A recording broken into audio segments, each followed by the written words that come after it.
நீங்க ஜிம்முக்கு பிகினரா தயவு செஞ்சு இந்த தப்பை மட்டும் பண்ணிடாதீங்க. அதுக்கு முன்னாடி இன்னைக்கு day 15 of 60 days body transformation challenge.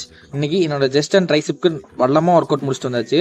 Okay, இப்போ நீங்க ஜிம்முக்கு புதுசா போறீங்க, ரொம்ப பிகினர், எதுவுமே தெரியாது அப்படின்னா எப்பவுமே அங்க சொல்லி தரத்துக்கு ஒருத்தர் கூட இருப்பாங்க, மாஸ்டரோ இல்ல ட்ரைனர் யாராச்சும் இருப்பாங்க.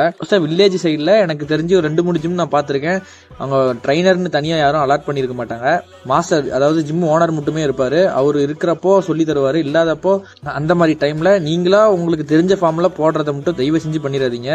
ஏன்னா அது மசில் இம்பேலன்ஸ், ரெகுலரா நீங்க போட மசில் இம்பேலன்ஸ் ஆகும். ஸோ அதனால நீங்க ஒரு 1 வீக் போனீங்கன்னாவே தெரிஞ்சிடும் யார் இங்க ஒர்க் அவுட் நல்லா பண்றாங்க இல்ல யார் இங்க பிகினர் அப்படின்னு தெரிஞ்சிடும். ஸோ அங்க ஒர்க் அவுட் யார் நல்லா பண்றாங்க அப்படின்னு உங்களுக்கு பார்த்தா தெரியுதோ அவங்க கிட்ட போயிட்டு இந்த மாதிரி எனக்கு இந்த ஒர்க் அவுட் தெரியல ப்ரோ சொல்லித்தாங்கன்னு சொன்னீங்கன்னா கண்டிப்பா சொல்லி தருவாங்க. விரணத்த சோடு இருக்காரு, இவங்க பார்த்தா பயமா இருக்கு, இல்ல அவங்க கிட்டலாம் போய் பேசணுமா அப்படி மட்டும் நினைச்சிடாதீங்க.